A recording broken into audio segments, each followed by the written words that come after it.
morning and happy Saturday, you guys. It is Amanda and Barron with Kickin Cancer Cares on KSLM Radio, 104.3 FM and 1220 AM. Our sponsor for this first half is Oddmost Pizza. Absolutely amazing pizza. So I am going to highlight I think the Bull Rider. Yes, the Bull Rider. It's a barbecue chicken one. It is so stinking good. Kind of fitting now as the temperatures begin to change. We're going a little more into fall. Yes. So it's got chicken, sausage, breakfast bacon, pineapple. You can say no pineapple. It's okay. Mozzarella with their chipotle lime barbecue sauce. Or in your house, half pineapple, half no pineapple, right? Exactly. Bo's the only one that likes pineapple on his pizza. Shame on him. The constant debate, does pineapple belong on pizza or not? Yes.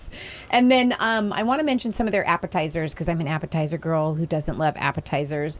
They've got potato poppers, which are my favorite, chicken strips, cheesy garlic bread, mojos, boneless wings, donut dunkers, and badonka dunkers. Badonka dunkers. Okay. Which I believe is a dessert. I think so, yes. Yeah, the badonka dunkers are actually, it's like the cheesy bread, kind of. Cheesy bread. But it has pepperoni on it. Oh, yeah. Cheesy so bread with pepperoni. It's not a dessert. And dough dunkers are the dessert. Oh, yum. Icing and all that. Okay. So the donut dunkers are the dessert, and the badonka dunkers are like a cheesy bread with pepperoni on top. I'm going to have to try those. That sounds good. Something new for your menu. Yes. And if you're a salad person, they've got 3 different options for salad. They've got the Chicken Club, the Greek, and the Garden. So definitely lots of options from Oddmost Pizza. And huge shout out to Mike for sponsoring this show. Yes. Well, we have a special guest here today. Rachel Bretbrunner was one of our Go teams several years ago, and I wanted her to come in and kind of tell her own story from her perspective. Yes. I know we've shared this story sometime back, but I'll let you hear it from her perspective. So, Rachel, welcome to the show. Oh, thank you. But just a real quick recap, there's an event happening in about an hour, and it's the walk with the Oral Cancer Foundation, and that was our guest last week. That's right, yes. So, interesting thoughts for you as we had a chance to visit with Kyle a little bit? I think with all of the mouth cancers in general and how common they are, and especially in youth. And so it was just a lot to absorb and learn that we haven't touched on. And so it's just funny because there's so much more to it, and I feel like we're just scratching the surface. There's so many cancers out there, and she's been very passionate about bringing awareness to that cancer specifically. And when I met her, she had done her first walk in Corvallis, and they were trying to do one up in Tigard, and it was moderately successful. And I highly recommend that she go back to Corvallis, and so this will be the 4th year they've done their awareness walk. And they are looking really good for what kind of an awareness they're going to bring this year. That's awesome. Yeah, I think they're going to reach their goal of $15,000 raised. That's cool. So we've been going through this magazine, Rachel. It's 100 disease-fighting foods.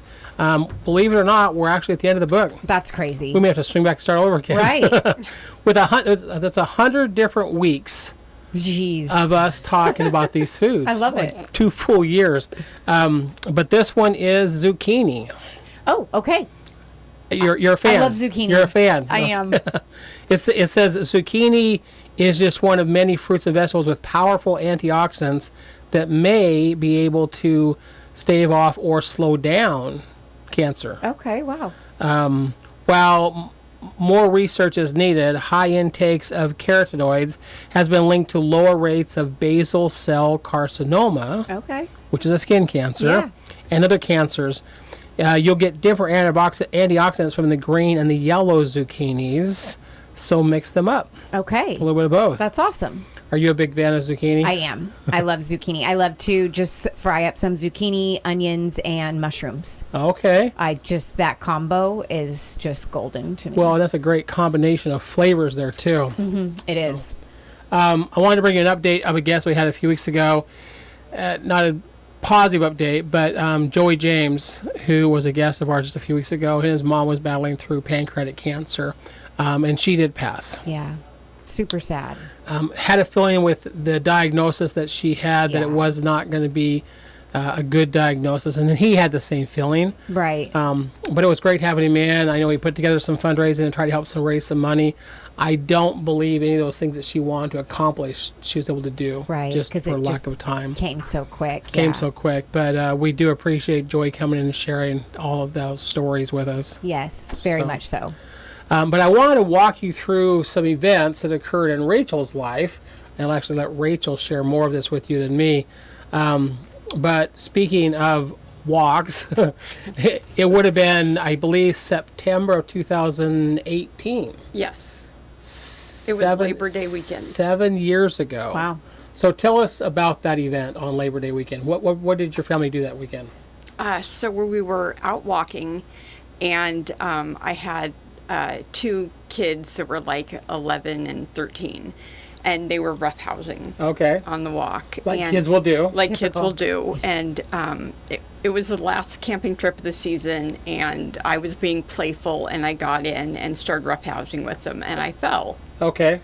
And my leg hurt, but it wasn't like anything horrible, like I needed to go to the emergency room or Did you fall on like on a rock or a log, or you just fell? I just fell. You just fell. Yeah. It wasn't a forceful fall, but I did have pain the rest of the camping trip. Okay. And it continued. So now you come home, now it's mid-September, late September, and you're like, this pain's not going away. The pain wasn't going away, correct. So you guys decided to go and get it checked? I actually waited till October to go in and get it checked out. Okay.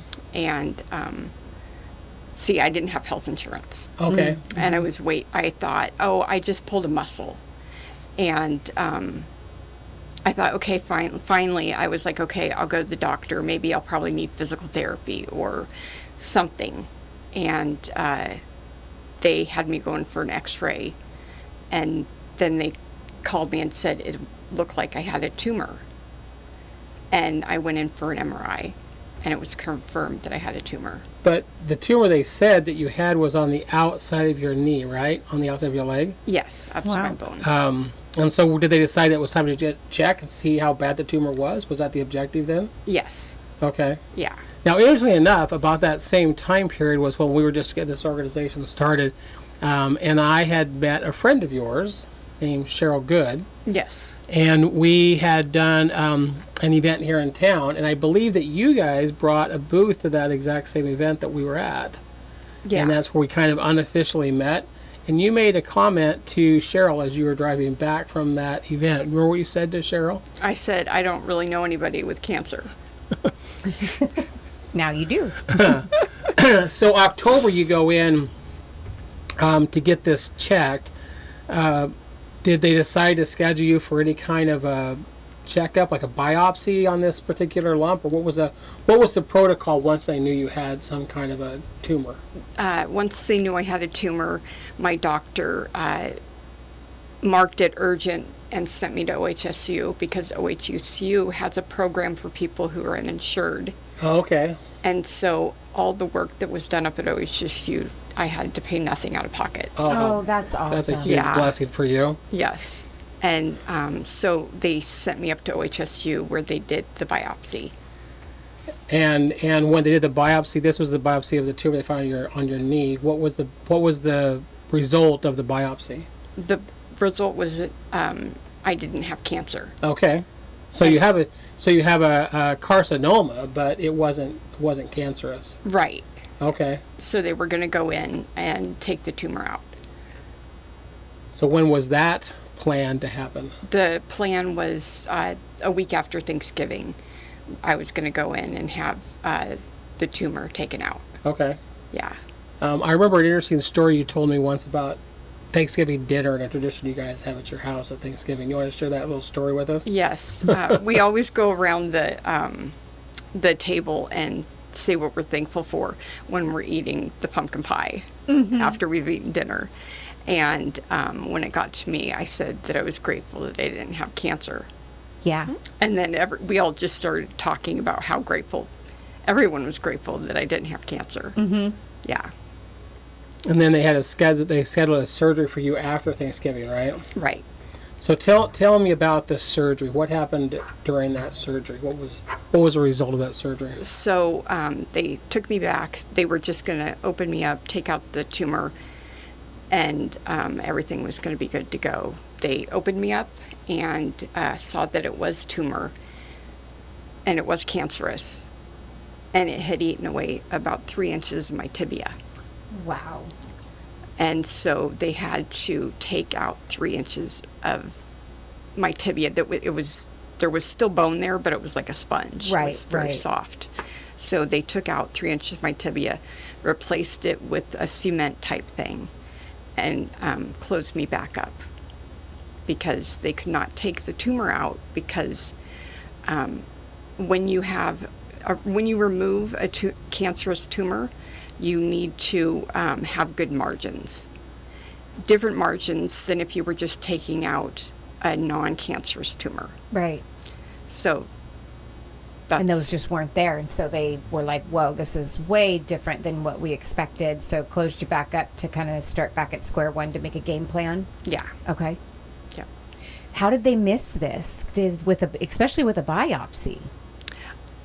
I don't know. Okay. How they missed it. It's such a rare tumor that, or such a rare cancer that it's easy to get a wrong biopsy result. Okay, interesting. No, I remember, and correct me if I remember the story wrong, but wasn't there a tumor on the front of your knee and another one on the back of your knee, or was it all the same tumor? They just couldn't tell. It was all the same tumor. But what they had seen was that it wasn't cancerous until they got in there and they realized it was cancerous because it had eaten away through bone. Right. Right? Yeah. Okay. Kind of scary. Yeah, so then what happened after they woke you back up? When I woke up, it was my husband in the room with me, and I asked him how everything went, and he was the one that had to tell me that I had cancer. Mm-hmm. Yeah. I'll bet that was he was white as a ghost when he made that statement. Yeah, yeah, that's not easy. Yeah, that was hard for him. We've talked about it over the years. I bet. Yeah, that was one of the hardest things he's ever done. Was tell you that you had the cancer. Yeah. Well, especially learning it all by himself without you by his side. So taking that all in and then having to be the one to tell you, that's a lot. Well, especially as you went into surgery thinking that you didn't have the cancer. Right. Yeah. And then did he find out? Because I would imagine they took you away, mm-hmm. and when they brought him, and he wasn't with you during the surgery, and when he brought you back, they told him at the same time that what they had found. They found the cancer. I was still on the operating table when they told him. Okay. And he called my mom and dad and my daughter to come back to the hospital because my surgery was going to be about 4 hours to take the tumor out. The one they thought wasn't cancerous. Right.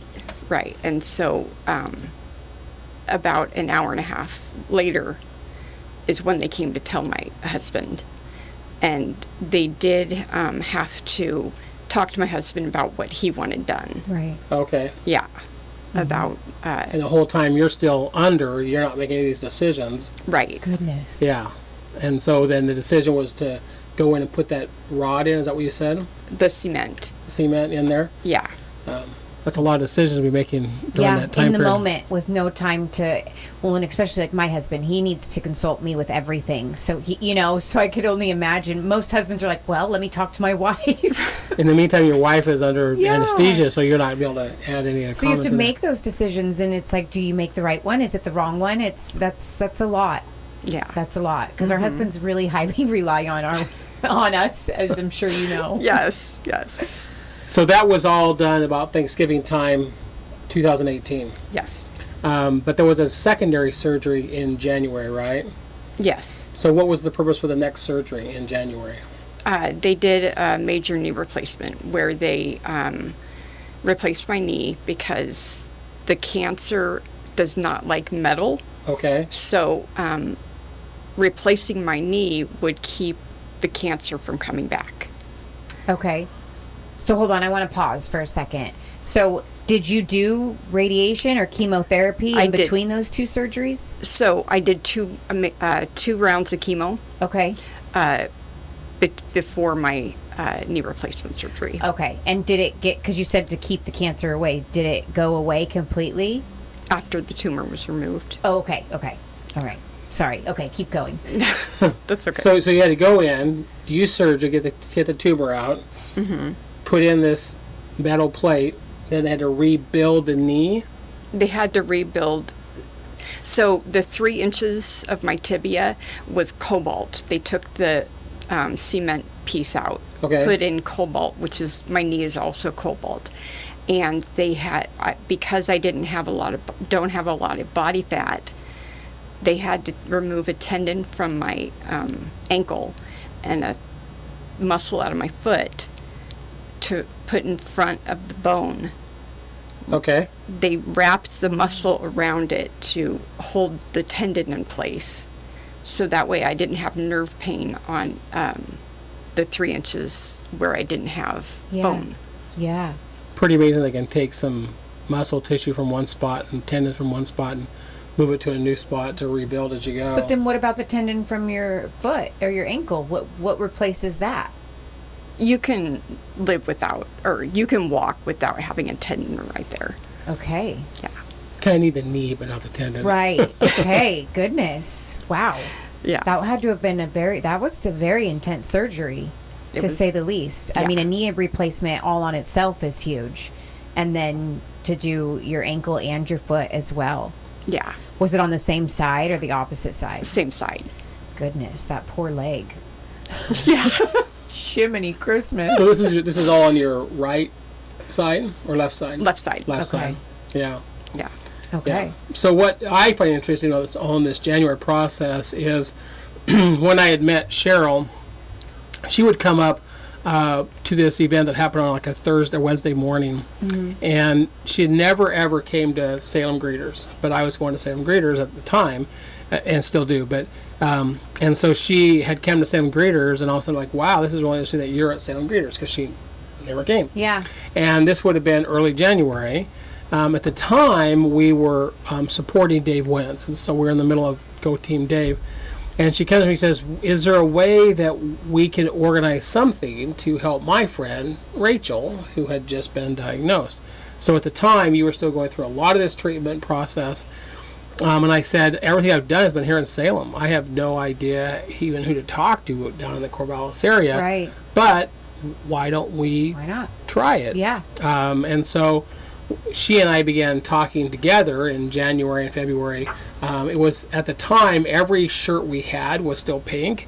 And so I said, well, why don't we do some different shirts? So we're both wearing yellow shirts today for bone cancer. Okay. And we began working, Cheryl and I began working together to organize this walk that we could do as a kind of an awareness for you.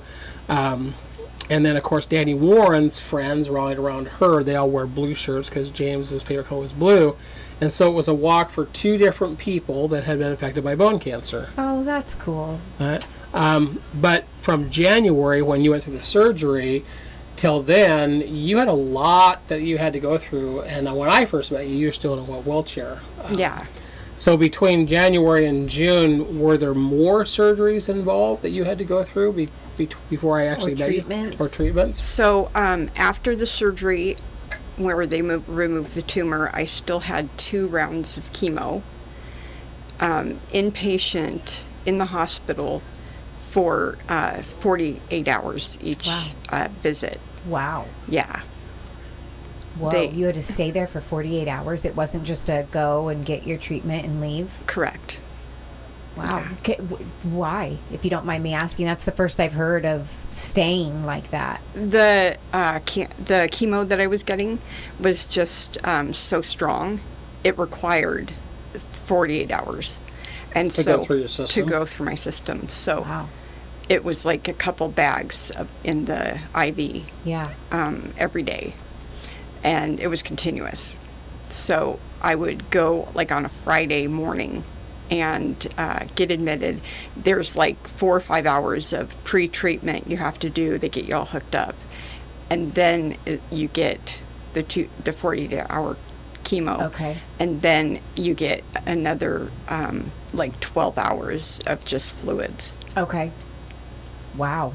That's intense. What are your memories of going through that kind of a chemo process? Yeah. Was it painful, or what did it feel like?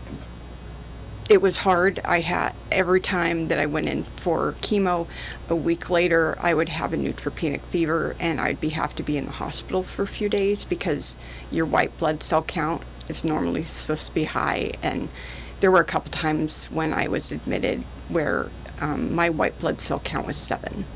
Wow. Yeah. And remind our listeners, what's a good white blood cell count? I believe like 1,500. Wow. That's crazy. 1,500, and yours was 7. 7. So virtually no white blood cells. Right. Yeah. Right. Yeah. And I have 3. My kids, were 11, 13, and 18 at the time. And that was the hardest, being in the hospital for the neutropenic fevers and chemo, because I was away from my kids for so long.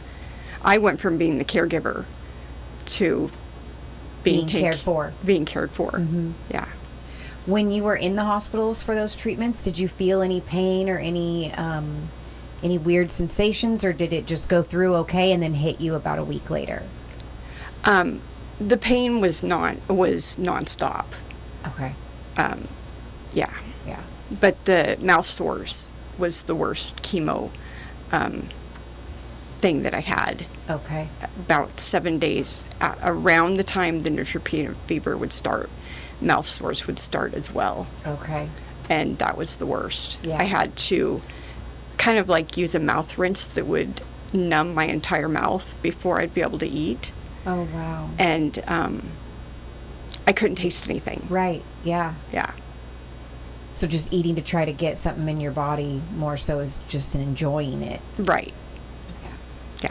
I've heard several people talk about the fact that they just couldn't taste anything, that the taste buds were just completely gone with the chemotherapy. Right. So when you say there was constant pain, was it constant pain in the knee from the surgery, or just constant pain from the chemotherapy itself? Great question. It's hard to tell.